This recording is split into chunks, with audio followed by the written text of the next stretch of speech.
Yes, you can make a difference.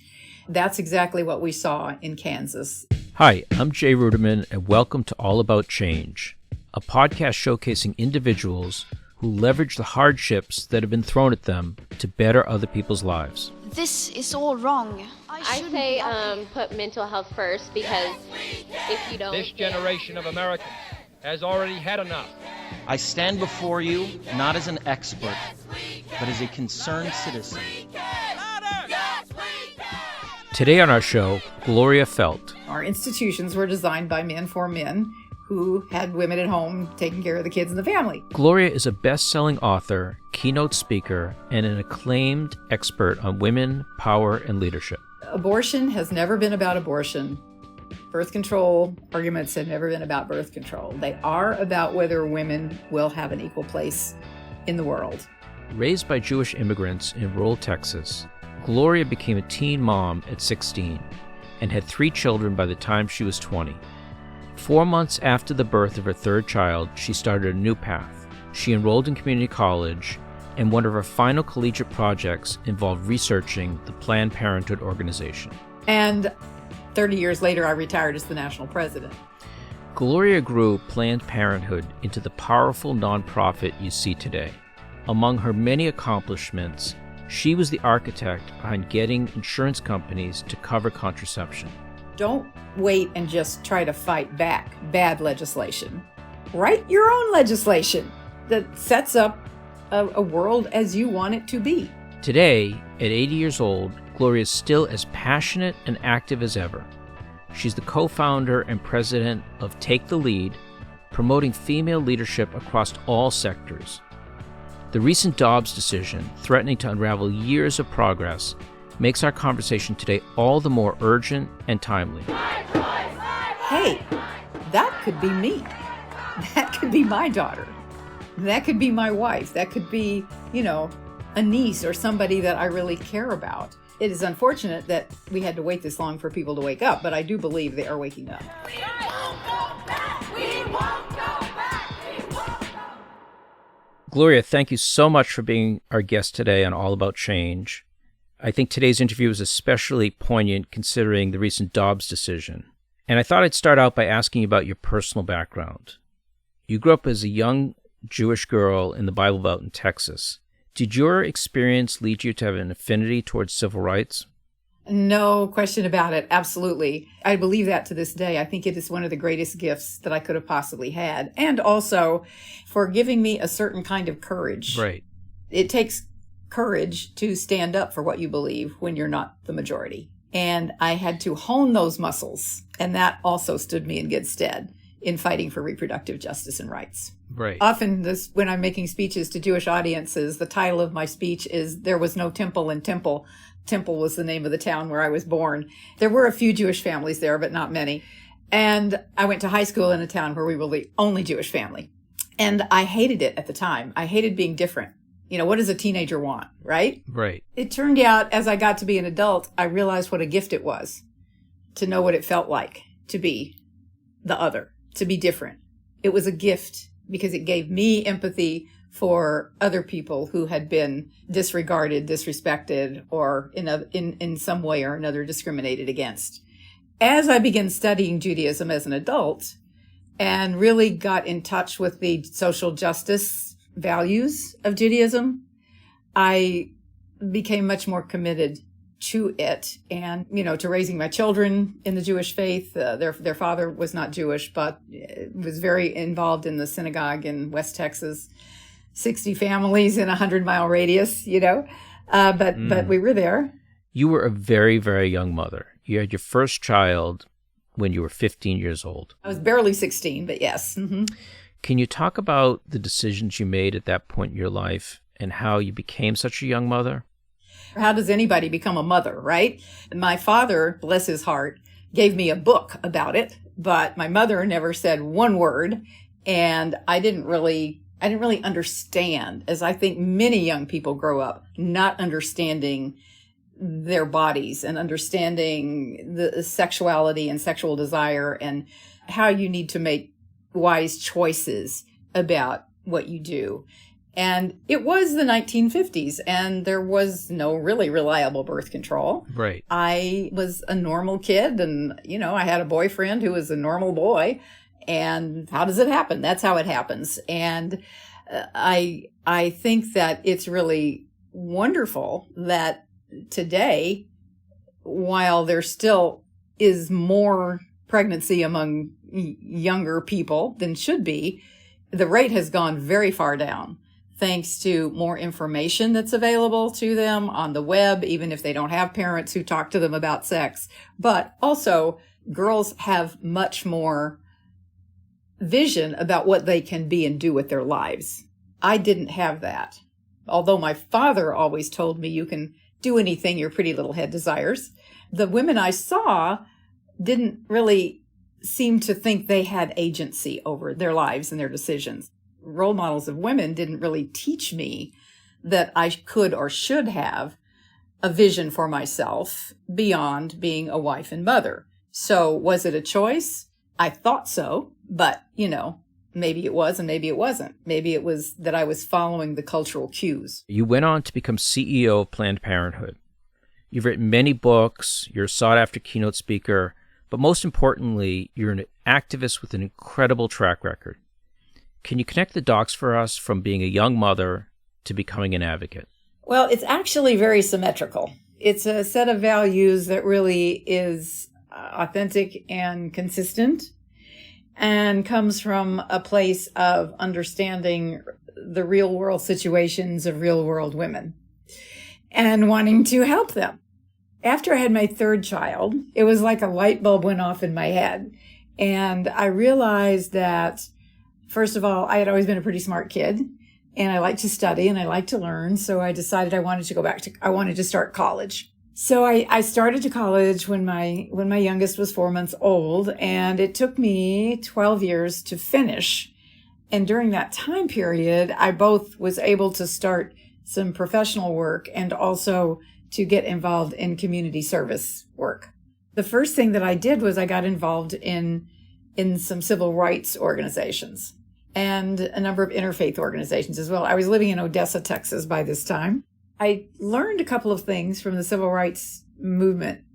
And one was that people working together can change anything. Right. And you don't have to have formal power to do that. You don't have to have a lot of money to do that. But you have to be willing to take risks and have the courage to talk about it, and you have to work together. The other thing that I noticed was that the women were doing all of the frontline work, and the men were getting all the leadership positions and all the credit. And I thought to myself at the time, hey, wait a minute. If there are civil rights, then women must have them too. And that was when I began to get this realization that there were a lot of things in this world that were not necessarily fair to women. And honestly, I had grown up drinking the Kool-Aid, believing that that a woman's role was to be the support system for everybody else. And, you wanted to live behind the picket fence and have a bunch of children and take care of your husband and, be Susie Homemaker, all of which I learned how to do. But it turned out it wasn't quite as gratifying as I thought it might be. As I finished my degree, I was serendipitously offered a position as executive director of a small fledgling Planned Parenthood affiliate in West Texas. 17 big rural counties and 1 or 2 cities that could have been called cities. And I had planned on being a high school social studies teacher, frankly, because as I was growing up, women could be teachers, nurses, or secretaries, and that was about it. I couldn't type, and I didn't like the sight of blood, so I decided teaching would be the thing for me. So I was serendipitously offered this position at just about the time that I was planning to start looking for a teaching job. And I thought, well, it sounded kind of interesting. I'd do it for a few years. And 30 years later, I retired as the national president. That's such an incredible story. Little did I know, nor would I have known, that it was actually a perfect fit for me. I had never imagined myself being the CEO of anything, but it turned out that I just had the right kind of brain for that work. And I really loved movement building. And then after I left Planned Parenthood, I started another nonprofit organization to get women to parity in leadership within my lifetime, because I believe if we don't have equal pay, equal power, and equal positions, we'll keep fighting those same battles over and over and over again. As you can see, we are fighting them today. Back up the street. Let's go, Mr. Cameraman. This ain't no time for funny. When you took over Planned Parenthood, there was real danger involved. I mean, clinics were being bombed, people were killed. I want to emphasize again, as I had to do just a few days ago, that acts of violence against people who are trying to exercise their constitutional rights are acts of terror. What was it like to build an organization while at the same time receiving personal threats? I don't even know how to describe this. At this point, I look back on it and I think, my goodness, how in the world? I was very fortunate to have a spouse who had the kind of courage that you have to have in situations like that. And he literally helped me know how to muster that courage and how to stand up for what you believe, no matter what else was going on in the world. The moral of that is you can't go it alone. You have to have a support system, number one.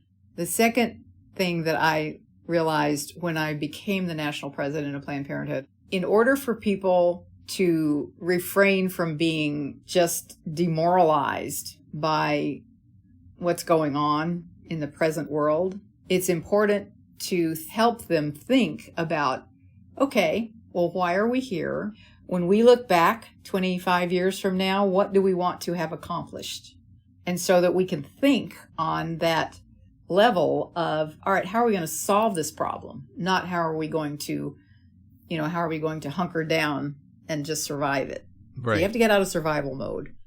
And those were the kinds of things that I learned from that time. And I was always just so inspired by the courage of the clinic staff. I mean, there would be days that I would take bagels and donuts and things, to try to, thinking I was going to, buck them up. And they'd just look at me like, hey, we got work to do. The idea that our rights can be taken away, it's like I'm shaking. It makes me sick.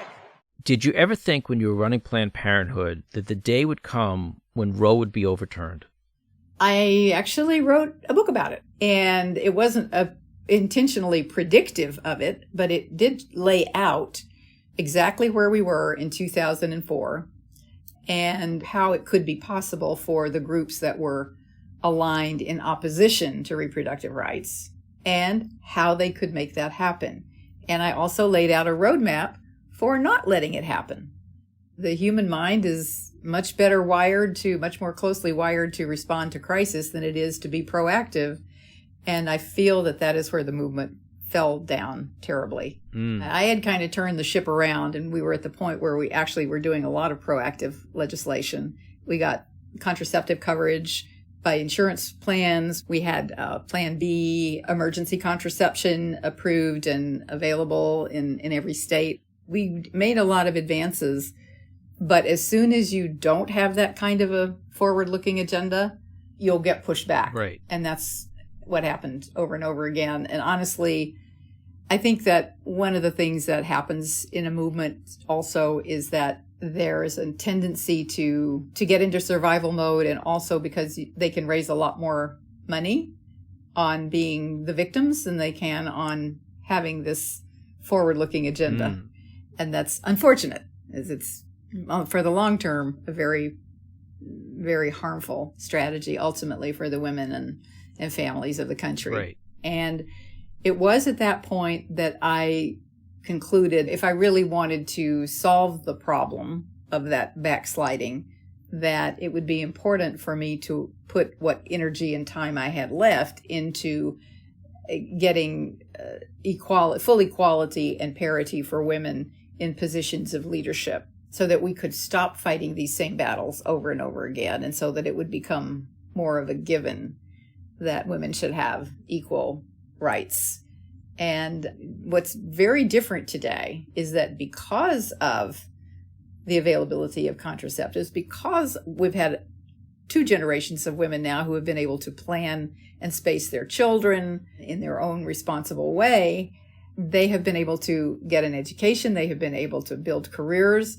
There are many women now in powerful executive positions, and those women need to stand up. Those women need to put their companies on the forefront of taking positions as, for the most part, companies have never done. This is a moment what's going to test them. So the book that I mentioned to you is called The War on Choice. And the name of the book I would like to give you the name of is Intentioning. It's my most recent book, Intentioning Sex, Power, Pandemics, and How Women Will Take the Lead for Everyone's Good. These books are all available any place you get books. I was a teen mom. By the time I was 20, I had married my high school sweetheart. We had 3 children. And then I sort of woke up. But I tell you that because I think it's important to understand that what we're talking about with Take the Lead is not just for women who are privileged or have opportunities to go to elite universities. It's really for everyone. I'd like to talk to you a little bit about the organization that you co-founded called Take the Lead, which elevates women in positions of power.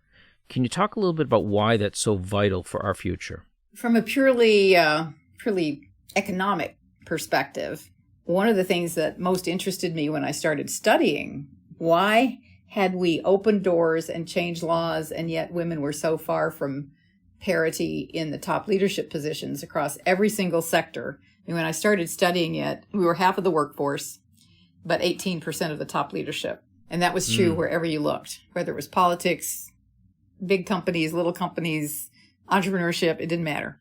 I had to come to terms with the fact, number one, that we all grow up in the same culture.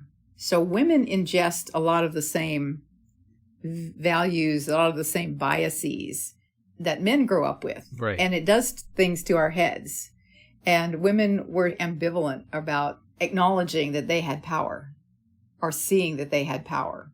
There was just an ambivalence around owning and claiming power. And I had to help them know that power is like a hammer. You can build something with it or you can break something apart. Right. So it's what you do with it that counts. Women have borne the brunt of many negative aspects of power over the years. So no wonder so many women would say, well, I don't like that idea. But as soon as I would get them to realize that it really had no attributes, and that in fact, if they would shift thinking about power from power over you to having the power to make life better for yourself, your family, your community, the world, I was like masks would fall off of their faces and they'd say, well, I want that kind of power. So then as I was developing the curriculum that I developed for Take the Lead, that is forms the basis of the training and coaching that we do, I realized that we had to start by helping women shift their thinking about the paradigm of power and what power actually means, and to be able to analyze the points of power that they have that they really don't realize sometimes that they have, whether it's knowledge power, whether it's positional power, whether it's, what money power, whatever it might be. You have to first realize what you have, right, and acknowledge it and the value that you can bring to any endeavor.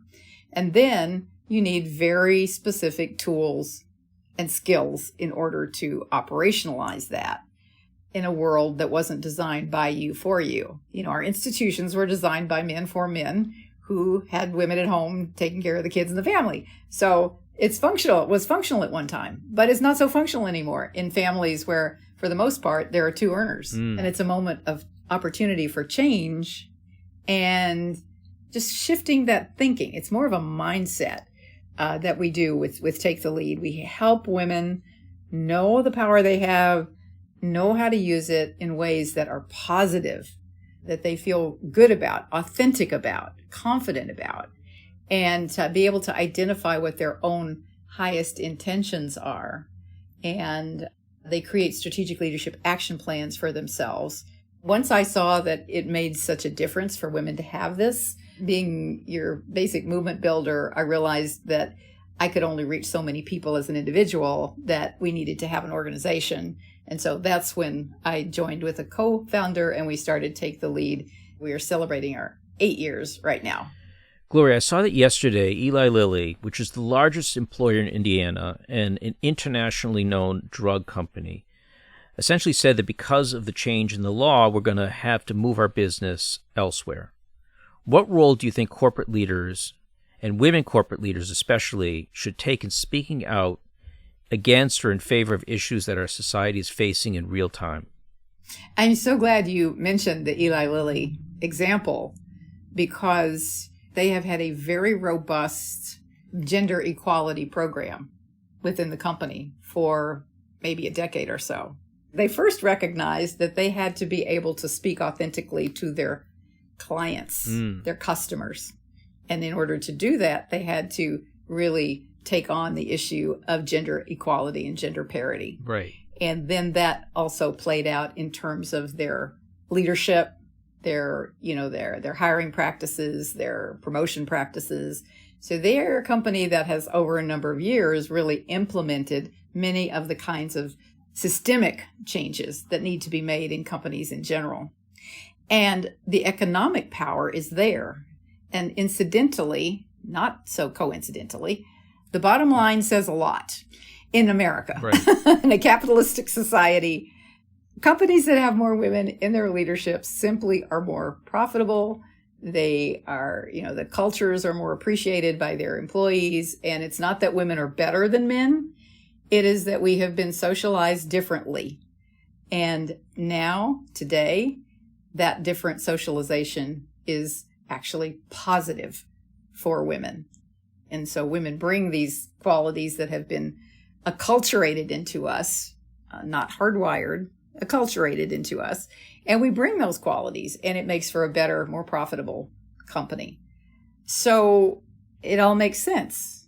We are seeing that people are gravitating toward the states where they're saying, at least, that they're going to gravitate toward the states where there are reproductive rights and freedoms. I really thought that their statement was very respectful of the various points of view. It starts out by saying and acknowledging that it's a contentious issue and that there are people with many different points of view. But the bottom line is that as a healthcare company, they have to keep the best interests of their patients and clients at heart. Don't underestimate the potential power of companies to make a change for the better. They are not going to be able to get away without taking a position now. Roe was passed by the Supreme Court in 1973. In 1974, you become the head of Planned Parenthood, and I saw an interview that you gave where you said, at that time, people in the movement were sort of like, hey, we won, it's over. But I think what you're saying is that advocates can never become complacent because things can change really quickly, and you have to be ready to respond. I call that the wages of winning. And it happens with every social movement. As soon as they've won, or at least won a certain amount, the wind goes out of their sails, and it's harder to get people activated. Our minds are hardwired to respond to anger, as opposed to vision for a positive future. So what I'm encouraging people to do is to start with the vision for the positive future, and then build toward that, because you can have aspiration energy as well as anger energy. It just takes a lot more work to get that aspiration energy going. Right. You can never, never, never think you have won. You always need to be the insurgent. And by that, I mean you always need to be having a vibrant, forward-looking agenda. I call it fighting forward instead of fighting back. You talked about that there was a period of time when the government was putting a lot of money into supplying contraception. And do you think at this point that might be threatened? One of the most disturbing things about what's happening today is that it's not only the Dobbs decision, which overturned Roe v. Wade, that gave women the right to decide whether or when to have children with regard to abortion. That case was decided based on the same principles of the right to privacy that gave us the right to birth control in 1965 in the case of Griswold versus Connecticut. It's the same logic that also has been used to support gay rights and same-sex marriage. So people need to understand what's at stake here. And what's at stake is whether we will be able to make our own childbearing decisions at all without government interference. And that is huge. That is really huge. And I think that the recent vote in Kansas, in which the ballot initiative that would have codified outlawing abortion in the state's constitution failed. And I think it's because people are suddenly waking up and realizing, hey, that could be me. That could be my daughter. That could be my wife. That could be, a niece or somebody that I really care about who finds herself in a very difficult situation. Whatever the circumstances might be, it's basically nobody's business. It is unfortunate that we had to wait this long for people to wake up, but I do believe they are waking up. It seems like at this time there's a fear of a domino effect. Do you think that there's a threat to all these other rights that we've come to accept as Americans? Justice Thomas, literally wrote that into his opinion, that now that we've overturned Roe, now we're going to go after contraception and same-sex marriage. So yes, these are all threatened. The consequences are so immense for the whole social fabric of the country. For example, what's the impact on the other privacy rights, like privacy of your medical information, the HIPAA laws? What are the implications for apps that women may use to track their periods?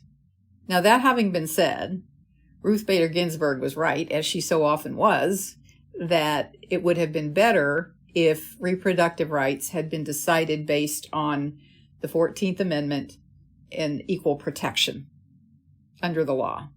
So, Gloria, you're saying that the legal basis for these rights that we're talking about was built on an inferred right to privacy.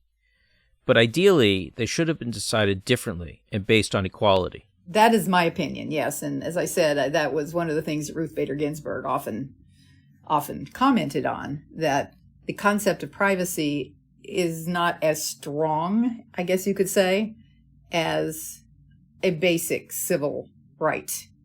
But at the time that Griswold and Roe were decided, there had been no gender equality cases for them to use as stare decisis. Right. And the court likes to build on past precedent.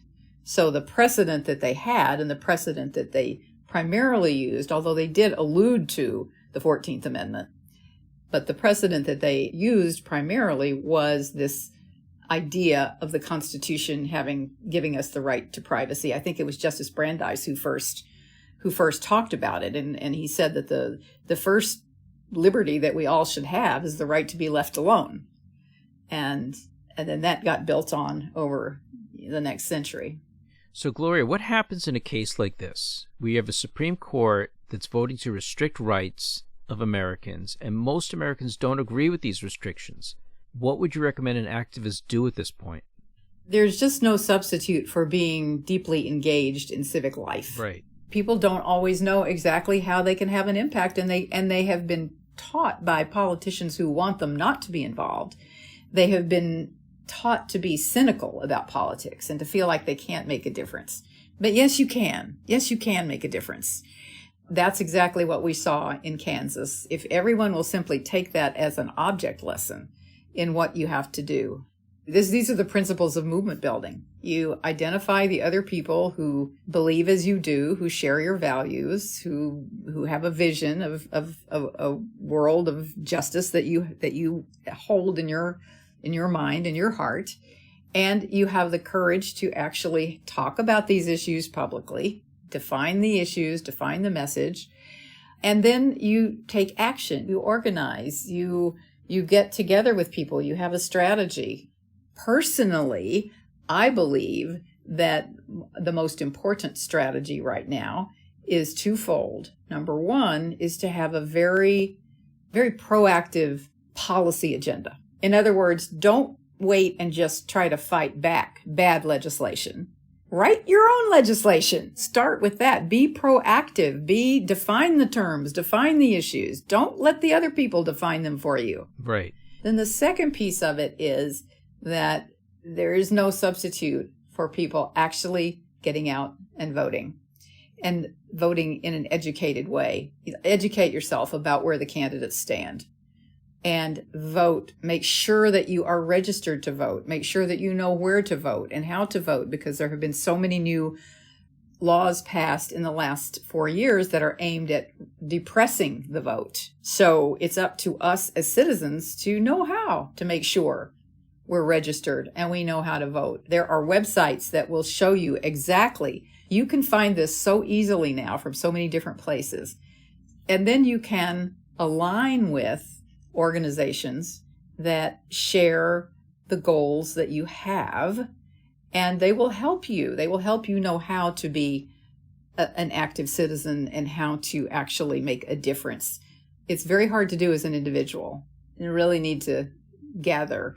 And I think, there again, there are some Jewish values there about individuals can do a lot, but you have to be part of a community also. Exactly. You have to be doing both all the time. You talked about the attack on abortion as not always being about abortion. It's an attack on women in general, denying women equality in society. Can you expand on that? Abortion has never been about abortion. Birth control arguments have never been about birth control. They are about whether women will have an equal place in the world. Because if you cannot have autonomy over your own body, you cannot be an equal citizen in any other respect. You know the term barefoot and pregnant? It all started at a Rotary Club meeting in Arkansas when a member of the state legislature said, well, we don't have any, this was in the 1950s, he said, well, we don't have any of those uppity women around here. If one of our women gets too uppity, we just give her another cow to milk and we keep her barefoot and pregnant in the kitchen. And it got a big uproarious laugh in the 1950s, just as the feminist movement was starting to resurge. I think that is the best example. We have a society that has historically been defined by men, for men, and people don't relinquish power easily. But the men who are really smart these days understand that actually it's better for their family if women have equal pay. It's better for their family if everybody has access to the health care, including reproductive health care that they need, so that they can have children when they are prepared to take care of them. And so I think we're at a turning point. And because we're at a turning point, the reaction is more vicious than ever. The Bible says women should be subservient to their husbands, right? You're going to hear that in some places. And so that's the underlying thread of a patriarchal society that is kind of, may not be on its last legs, but it's on some legs that are a little shaky right now. And so there's a reaction. In America, are we behind the rest of the world? Oh my goodness, yes. And why is that? One is the structural reason and one is the cultural reason. The diversity of this country is, in my mind, a great benefit. It makes this country much richer. All four of my grandparents came here from Eastern Europe looking for a different life, a better life, and that energy of the bringing in different cultures and different faiths and different, all kinds of ethnicities is really what has made America the vibrant powerhouse that it is. But when you have been the group in power and you're feeling that power slipping away from you, it doesn't feel so good. Right. And people just don't relinquish it very easily. And the people who've had it, let's face it, have been white Christian men. And so that gets me to the other piece of this, which is that there is a strain, and I don't want to paint everybody with this brush, but there is certainly a strain of the fundamentalist right that clings to that so-called traditional idea of subservient women and dominant men in the culture. As they say, culture eats strategy for lunch. I mean, it's really hard to change a culture while you're living in it. Right. There is also the process of having a pluralistic democracy with a constitutional democracy has resulted in a political system where a loud minority can have influence beyond its numbers. Right. The squeaky wheel gets greased. And so that's on us. That's on the rest of us. I've said it before when the story was shared. We cannot legislate regret. We can't. What she may regret, another person may not. But she had the choice, and we cannot take the choice away. I think that we have to start demanding civility in these conversations. those of us who do believe in the idea of a healthy, robust, diverse society, those of us who believe in that, we have to be willing to stand up for it and not let those other loud voices drown us out. I feel like I'm sounding like a one-note person, but it really comes down to being willing to identify what you believe and stand up for it and join with other people with whom you share those beliefs and values. I'm super proud to be from Kansas tonight, and I feel like my state just showed up and boldly told me that they are going to take care of me and my female friends and everyone that can get pregnant in the state of Kansas. We are protected tonight. I don't know any other way. I could despair, but I don't believe that despair gets you very far. We've never lived through this kind of world-changing pandemic, those of us who are alive today. These things have happened in the world, but we haven't lived through them before.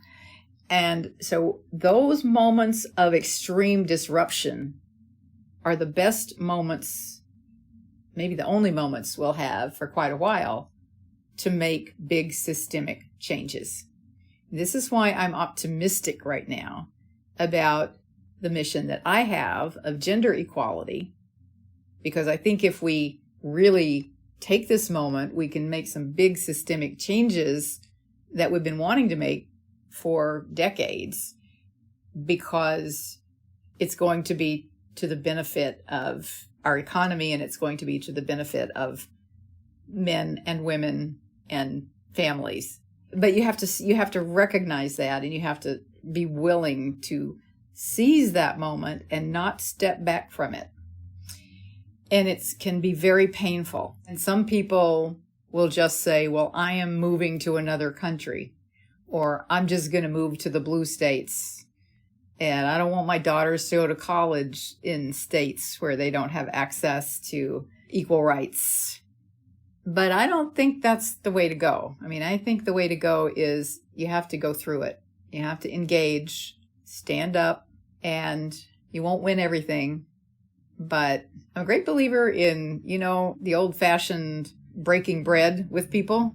Sit down, have coffee, have lunch, have dinner, have a potluck. People who do things like that tend to be able to get along across party lines and across other kinds of divides.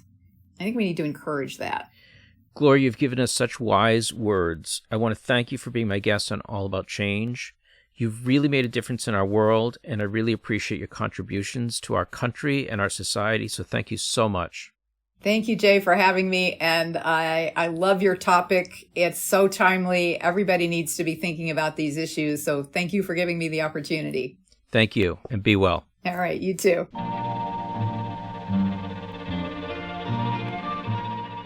All About Change is a production of the Ruderman Family Foundation.